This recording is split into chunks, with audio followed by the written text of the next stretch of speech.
Quando falamos em cangaço, a primeira imagem que nos vem à mente é a de Manuel Batista de Moraes, o Antônio Silvino, Virgulino Ferreira da Silva Lampião, Jesuíno Brilhantes e outros.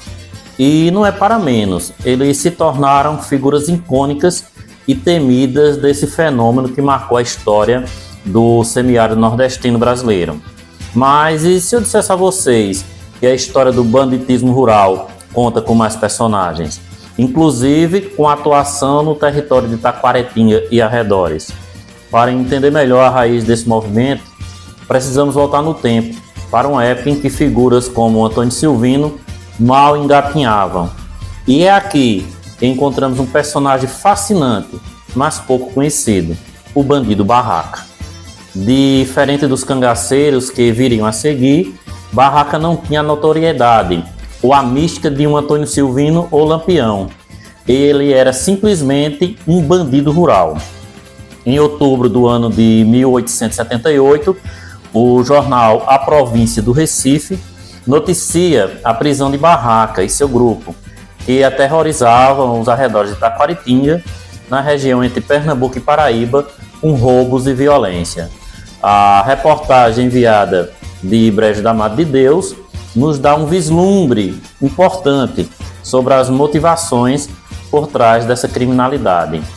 Desta comarca, recebemos uma carta datada do 11 do corrente, da qual extraímos o seguinte: a maior novidade do dia é a diligência que o alferes comandante de linha, combinado com o delegado do termo e subdelegado de Taquaritinga e São Miguel da Paraíba, limítrofe desta, da qual resultou a prisão de 6 criminosos, sendo um deles o célebre Barraca, e a apreensão de 15 animais furtados e 530 couros de gado morto pela quadrilha, além de muitos outros objetos e de uma grande correspondência com que tais ladrões e assassinos se entretinham alguns personagens desta de outras comarcas.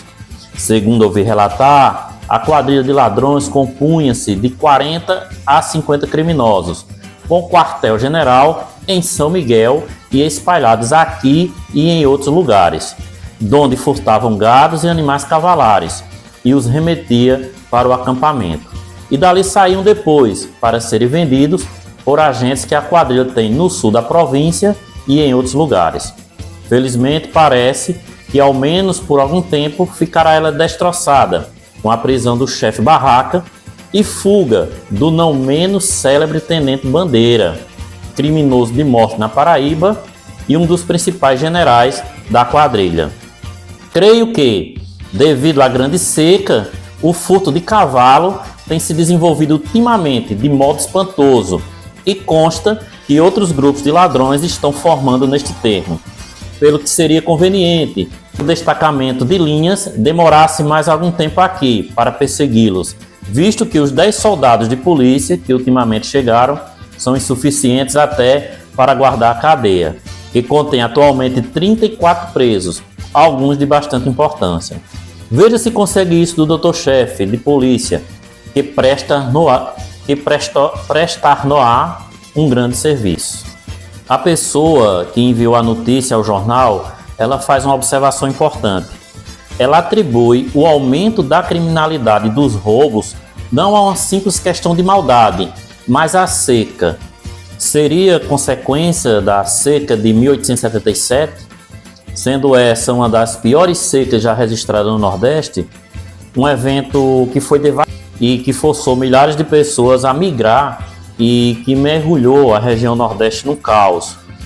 É interessante ressaltar que essa visão de que a seca ela foi um dos motivadores para a violência e para o banditismo, elas surgem em algumas teorias sobre o fenômeno cangaço.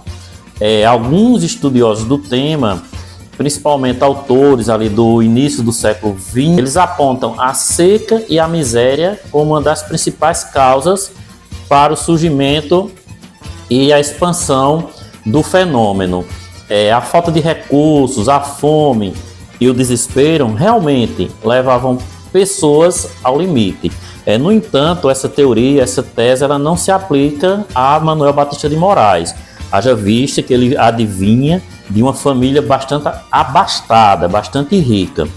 Porém, o caso de Barraca ele pode ser considerado um elo perdido aí nessa transição entre o banditismo rural e o surgimento do fenômeno cangaço. Por quê? Porque mostra que o cangaço ele não nasceu do nada. Na realidade, ele foi sim a evolução de um banditismo que já existia, um banditismo rural, e que era alimentado também, além de outros fatores, por problemas sociais e climáticos crônicos, comuns na região do Nordeste, aqui da nossa região também. Por isso que essa pessoa da carta ele faz essa observação.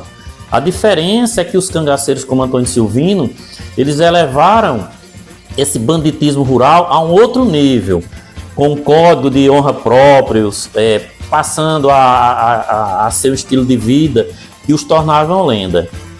Barraca, no entanto, permanece como um lembrete de que antes das lendas existia a realidade dura e cruel do sertão, onde a linha entre a sobrevivência e a criminalidade eram muitas vezes apagada pela força implacável da seca do semiárido nordestino.